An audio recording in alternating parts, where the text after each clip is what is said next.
23 years ago, I first played Final Fantasy VII.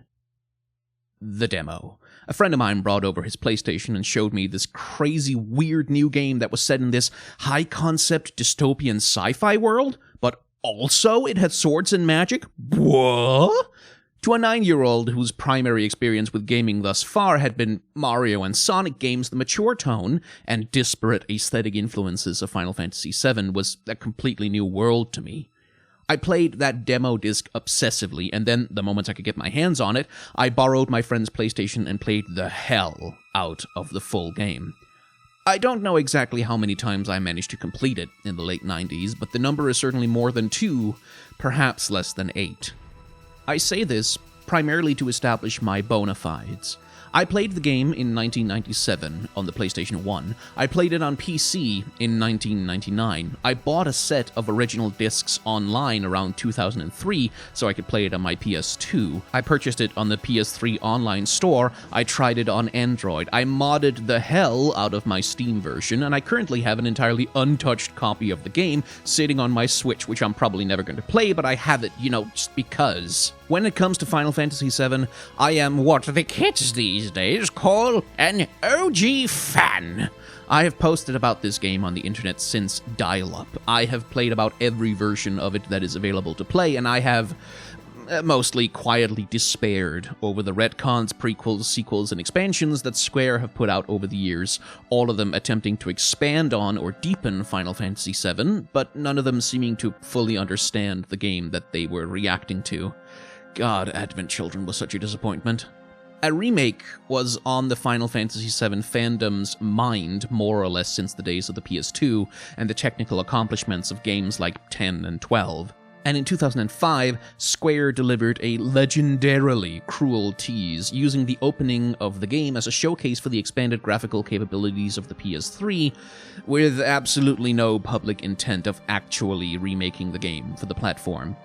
When the actual no really for real this time we promised genuine remake was finally announced at E3 in 2015, it came at a peculiar time for the series. The extremely public failure and ground-up rebuild of Final Fantasy XIV was fresh in people's minds, along with the strong sales but mixed reception of Final Fantasy XIII and its various spin-offs. And while it was less common knowledge, Final Fantasy XV's legendarily troubled development was already going off the rails in the wake of failed projects like Fabula Nova Crystallis and Final Fantasy Versus 13. When Final Fantasy XV finally came out and proved to be an intriguing but ultimately catastrophically unfinished mess of a game that even multiple major story DLC and a movie couldn't fix, well, safe to say that the pressure was on. Square Enix now had to prove that they could still live up to the gold standard in JRP excellence that the series had once been known for. Which leads us to now, 5 years later, when the once unthinkable miracle has happened and a Final Fantasy VII remake has actually materialized. If you're subscribed to this channel, you may have seen me playing it on stream for, up to 10 hours at a time, and now, having finished it, my feelings are, complicated. Because Final Fantasy VII Remake is a betrayal of sorts. It's a lie. It's a gleefully waving middle finger raised right in the face of its most loyal fans. It's a game that takes an almost perverse pleasure in offering the fanbase exactly what they've been asking for almost 20 years, and then yanking it away from them at the very last minute in the most dramatic fashion it can possibly think of. It is a game that 10 years ago would have filled me with incandescent rage at the disrespectful dismissal of the original's canon. But this isn't 10 years ago. The world has changed, and so have I, and I deeply and unironically love the ending of Final Fantasy VII Remake. I think it is absolutely brilliant, and I would like to tell you why. Before we get into that, though, obviously, I'm gonna be spoiling everything. Not just the remake, but parts of the original as well. If you haven't played the remake or seen a playthrough, then a lot of this video is not going to make any sense. So, May I recommend watching my particular playthrough? It exists in monstrously long stream VODs on this channel, or you can find it cut out into more manageable 1-hour video chunks over on my second channel, link to that in the description. While you're there, incidentally, I also have a full playthrough of the 1997 original in case you want to see what the remake changed. Hint, hint, click, click, subscribe. So anyway, if you are all caught up and ready for spoilers, let's begin. Now, one thing I don't want to discuss too much in this video is multiverses, timelines, and plot mechanics. Not because they're fully irrelevant, but because I find them fairly tedious to talk about. I don't really care how this connects to Advent Children and Crisis Core and Dirge of Cerberus and God knows what other external media Square has put out for the game over the years. I leave that kind of stuff to game theory and channels like that. What I'm interested in is themes, story, characters, and ideas primarily. So, the remake makes changes almost immediately. Most notably, Avalanche's bomb in the number 1 reactor is shown to be a minor blast, clearly only designed to disable the reactor or destroy its control panels. It is Shinra who use their own security systems to cause the cataclysmic blast that opens the game, all in an effort to scapegoat Avalanche as Wutai conspirators and create casus belli. In the original game, Avalanche are surprised but also elated by the success of the Reactor 1 blast, with only Jessie wondering if maybe she got something wrong about the bomb to produce such a big explosion. When Biggs, Wedge, and Jessie die on the Sector 7 pillar, a wounded Jessie laments that Avalanche are getting what they deserve for causing the deaths of innocents, and this theme is taken up later in the game by Barrett and Tifa, who both grapple with regrets and doubts about whether their eco-terrorism was really helpful or justified. In the remake, on the other hand, the devastation caused by the Reactor 1 blast visibly frightens the Avalanche members, who almost immediately begin to question if they did the right thing, with Barrett convincing them to accept the costs in the name of saving the planet. This is both a big change, and not really that big of a change at all. Like, it doesn't change anything about the outcome of, for example, the Sector 7 fight on the pillar. Softening Avalanche's culpability in the reactor blast feels like the game taking a step back from its originally rather unflinchingly radical environmentalist message, but the capitalist autocracy co-opting resistance for the purposes of its own propaganda is in some ways an even more bleakly realistic turn on the story. As the remake accurately observes near the end of the game, it is the people most responsible for oppression and exploitation who love to frame themselves as the only possible solution to the oppression and exploitation that they themselves cause. Notice, for example, how much green nature imagery fossil fuel companies love to throw in their advertising these days. Anyway, the point I was making is that the remake makes changes right away. Some of the changes are small, like expanding on certain scenes, adding relatively inconsequential side quests and minigames, giving side characters more time to shine, and some of them are quite big, actually. During the battle on the pillar above Sector 7, Wedge is supposed to fall to his death. But he doesn't, because in this version, he has a grappling gun, a new thing that was added to the remake. Wedge lives, and becomes instrumental in successfully evacuating much of the Sector 7 slums, saving countless lives. Biggs and Jessie still die on the pillar, well, at least until the end of the game when that whole thing's reversed, but we'll talk about that later. They die like they're supposed to, but then at the top of the pillar, during the confrontation with the Turks, the heroes win. They stop the pillar from coming down. That's not really supposed to happen. In the original, Reno just runs over to the console and presses a button, but in the remake, the team beats him and Rude half to death, seemingly preventing disaster until these guys show up. Having ensured that the plate falls, as it's supposed to, the ghosts also trap Wedge in the slums while he tries to rescue his cats, seemingly ensuring his final demise. And let me tell you, when I saw that cutscene for the first time, that image burned itself into my brain for a while. Needless to say, there were no such ghosts in the original. Wedge is saved from that fate again by a change made in the remake. Just as his grappling gun kept him from falling to his death, so did a new underground Shinra laboratory save him from being crushed by the plate. The ghosts, and they're called Whispers, appear multiple times throughout the game. In the slum church, where Aerith and Cloud meet after the fight with Airbuster, they ensure that Cloud and Aerith escape as they're supposed to, even saving Aerith from a nasty fall off of a balcony. But they do not appear every time the remake changes something. For example, they don't bother showing up for the revamped Wall Market cross-dressing quest, but they do show up to ensure that the major beats of the story remain intact, that those who die when they're supposed to. This might be a good time to mention that Sephiroth kills Barret. In Shinra HQ, near the end of the game, as Barret is confronting President Shinra himself, Sephiroth appears and stabs the president to death, as he's supposed to. Then he stabs Barret in the exact same lethal way, and then Barret dies. There are slow-motion cries of horror from the party as he slowly tumbles to the floor, lying motionless and unambiguously dead. The wound is fatal. Barret dies. Except he's not supposed to. Whispers appear and immediately heal him, functionally resurrecting him. This death was not the one ordained for you by fate. After that, the Whispers attempt to kill Wedge again, this time by throwing him out of the Shinra Tower when he interferes with how the story is supposed to go. Again. And after that, they ensure that the party escapes during the motorcycle sequence by blocking falling debris and clearing wrecked choppers out of the way. The Whispers, we are told and shown, are not good or evil as such. They're not trying to save or kill anyone. They exist to ensure that the story goes the way it's supposed to, the way it went in the original. They are there to ensure that those who are supposed to die, die.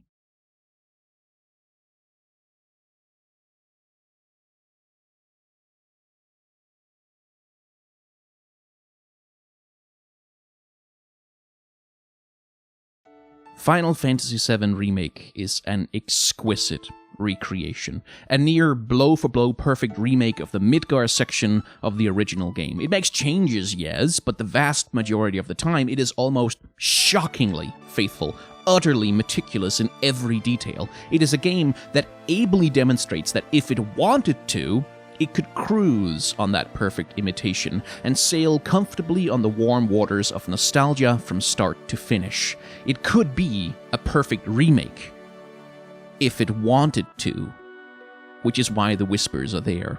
I said earlier that FF7 Remake is a betrayal, a lie, a middle finger to its most devoted fans, and I mean that. It is a game that very much sold itself to the public on the premise of being that perfect, meticulous, nostalgic remake. That's the game I expected, that's the game I wanted, that's the game a lot of people wanted, and it's what they paid for. It's not what they got. Because at the end of the game, Sephiroth shows up somewhere he's not supposed to be, on the highway, after the motorcycle escape, and the world screams in pain. The Whispers of Destiny scream in pain. Sephiroth cuts through the barrier that they erect, presenting a portal through Destiny itself, a doorway out of the confines that the Whispers have set. Aerith makes her own changes to the portal, barely knowing why, and when Tifa asks her what's on the other side, she says, "Freedom."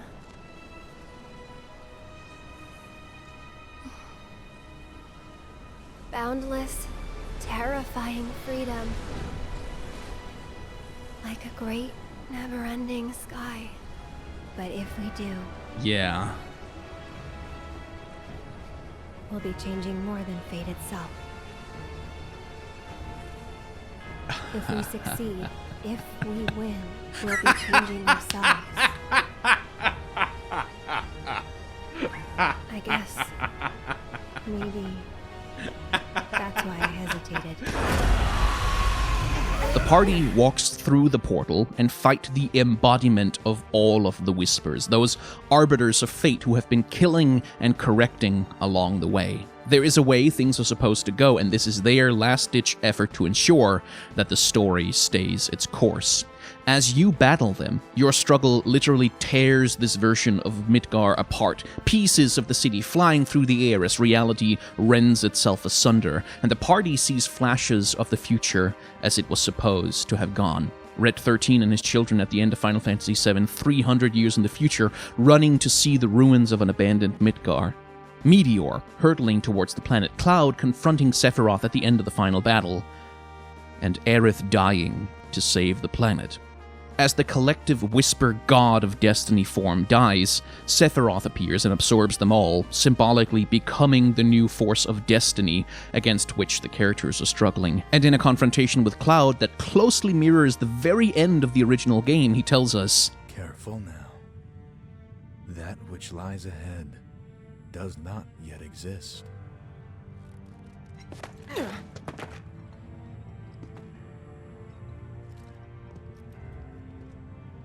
Our world will become a part of it one day, but I will not end. Nor will I have you end. This is... the edge of creation. Cloud, lend me your strength. Let us defy destiny. he's so together. fucking horny.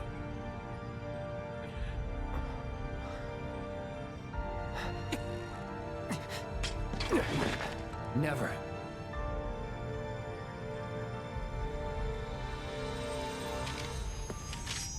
Now, the end of Final Fantasy VII Remake is not quite literal. Midgar is not, after all, literally destroyed in the cataclysmic confrontation, and Tifa is probably not in the story literally capable of kicking through half of a building on command. What happens at the end of the game should, in my view, be understood more like poetry than prose, a symbolic struggle rather than a literal one. The Whispers, I think, should be seen in the same way. They're not necessarily literal gods of destiny. They are a meta-narrative device to communicate themes and ideas. And that idea is that there is a way Final Fantasy VII is supposed to go. The Final Fantasy VII Remake could go that way. It could be faithful. It could keep everything the same and never rock the boat. And the Whispers are me and every other fan who bought this game, who played it out of a love for the original, with an expectation that things would go the way I expected them to go. This is why the Whispers don't interfere in Wall Market, or when the game expands Jesse's backstory, or in any of the little myriad additions and expansions. They don't mind a bit of change, a bit of extra context and content. I don't mind those things, so why would they? In fact, I wanted them from the remake. I wanted them to change some things, but not change too much. Like, don't change anyone's fate. Give me more, but don't take anything away.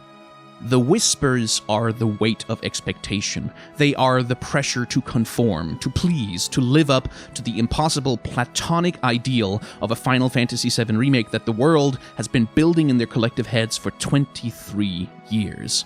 When we destroy the Whisper God of Destiny, we betray those expectations. We quite literally kill them. The game forces us to. And to anyone who's disappointed by all of this, I think you are absolutely justified in your disappointment. If you are angry, I think that anger is, within reason, justified. If this is not what you wanted from the game, I entirely sympathize, because it is not what you were sold. It's not what any of us were sold. If you feel like your devotion to the original game has been disrespected, I agree with that. Final Fantasy VII Remake is a betrayal of all your expectations and all of mine, and I love it. As I saw all this play out before me, I was laughing, I was giggling, giddy as a school kid. I love this ending. I adore this subversion. This game is everything I would have never even dared to hope could come from a AAA nostalgia bait remake project. I love this game. I think it's brilliant and brave, and I will defend that opinion against anyone. Like I said, I don't think anyone is wrong to be upset or disappointed by this, but I'm not. And let me tell you why. 10 years ago, I would have raged at this. If I'd been a YouTuber back then, my angry reaction video to this ending would have been hours long. But it isn't 10 years ago. The world has changed, and so have I. The Disney monopoly has saturated me for a decade with nerd pandering and nostalgia. It is pumping out live-action remakes like there's no tomorrow, and between Infinity War taking the characters on a nostalgia bait walking tour of the original Avengers movie, the new Star Wars trilogy starting and ending on absolute nostalgia trips, the Star Trek reboot movies, Stranger Things, and every other media company on Earth chasing those same nostalgia nerd dollars, not to mention the absolute rush of faithful one-to-one remakes and remasters flooding the video game market, well, between all of that, I have changed. It would have been so easy to do a faithful Final Fantasy VII remake. They almost did that too, like they were so close. And it's what everyone is doing. It's what half the goddamn entertainment industry is practically based on doing nowadays. Final Fantasy VII Remake was supposed to make up for the failures of 14 and 15. It was supposed to prove that Square Enix could recapture the magic of the classics. It was supposed to be the world's easiest goddamn slam dunk. It was a cash cow begging to be milked. Give people exactly what they want. This is surely the basics of good business. Grasp the nostalgia and wring it out like a sponge. Don't rock the boat. Don't mess with anything. The cash grab is right there. And yet, they didn't. The ending of Final Fantasy VII Remake is not safe.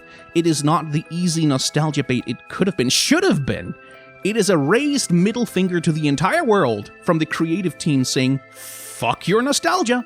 Fuck how things are supposed to go. Fuck taking the easy way out. Fuck pandering. Fuck cash grabs. Fuck the safe option. We are killing the god of destiny, and we're making you strike the death blow.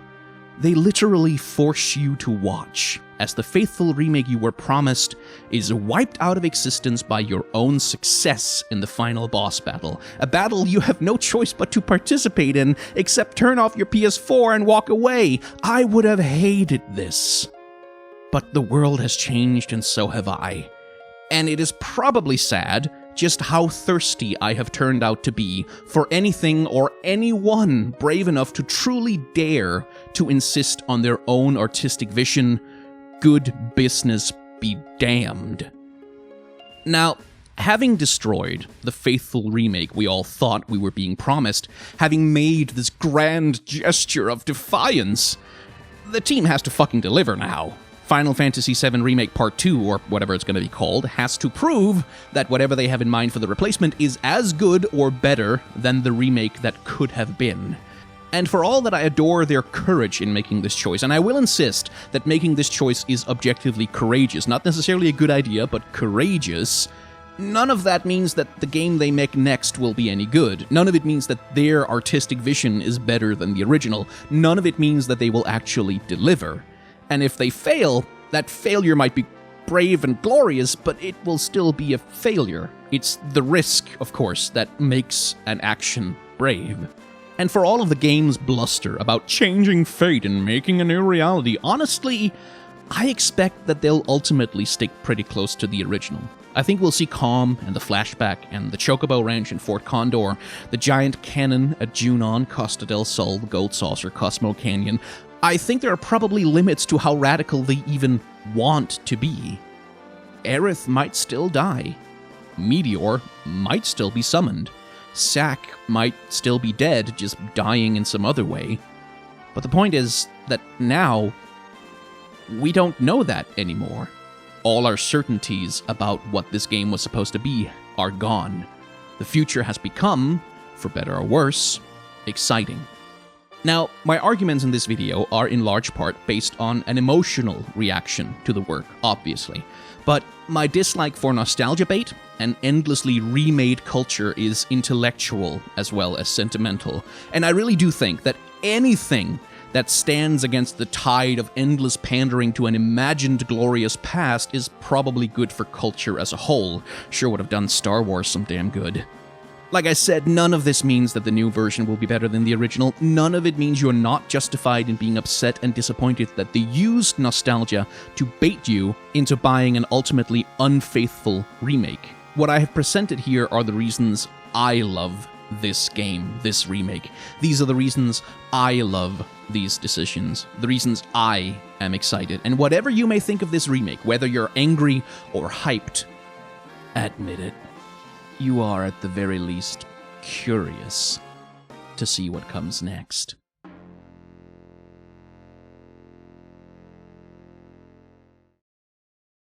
Hey, thank you very much for watching. This was more of a sort of rant, halfway reaction video than any kind of deep thematic analysis, but I hope you enjoyed it anyway, and if you did, then there's a like button. underneath this video that I would surely appreciate if you clicked on. Also, maybe the subscribe button, maybe the bell icon to get notified when blah blah, etc. And the reason why YouTubers ask you to do that is because, well, making numbers go up makes algorithm happy, and when the algorithm is happy, we get to be happy and also keep our YouTube channels alive. Likes don't really exist for our egos, although don't get me wrong, having many likes is a lovely ego boost. They exist to make YouTube go, oh, that video should probably be shown to people. So if you want to help me or any other YouTuber you follow have their videos shown to other people, then the like button is a good way to do that. Speaking of which, if you would like to help this channel out more directly, then Patreon is there for that. I also have some tip jars down in the description if you want to give me a one-time tip instead of signing up for like a subscription. I also have a merchandise store, and if you want to avail yourself of any of those, I'd be very grateful for the help. Even if you don't want to support me though, which I completely understand, I do encourage people at the end of my videos to support content that they love directly with anything they can, whenever they can. Especially in times like these, when there's a global pandemic on and the world is going straight to hell, advertisers are pulling their advertisements from platforms left and right, and it's causing a huge drop in a lot of YouTubers' advertisement-based income. I haven't been too badly affected by it yet, but some people who make content online have seen as much as a 50% drop in their ad payments, putting them in sometimes rather precarious situations. So, if there is a content creator online whose work you enjoy, please consider supporting them directly with anything you can, whenever you can, because even that small $1 donation can be literally the same as, at this point, tens of thousands of views on a video. Direct support makes an enormous difference. Anyway, the last thing I have to advertise is, as I did at the start of the video, my second channel, where, as I've said, the Final Fantasy VII Remake playthrough that I did is going up on that channel in 1-hour episodes that are hopefully fairly digestible. I've also got a playthrough of Final Fantasy VIII going on over there, as well as some Majora's Mask every once in a while. And also, when I do streaming, a lot of the time it happens over there. So if you want to go head over there and like, comment, subscribe, blah blah, YouTube algorithm, etc., I'd be very grateful for the help. And anyway, that's the end of that. Thank you very much for watching, and please do remember to wash your hands. Wash your hands.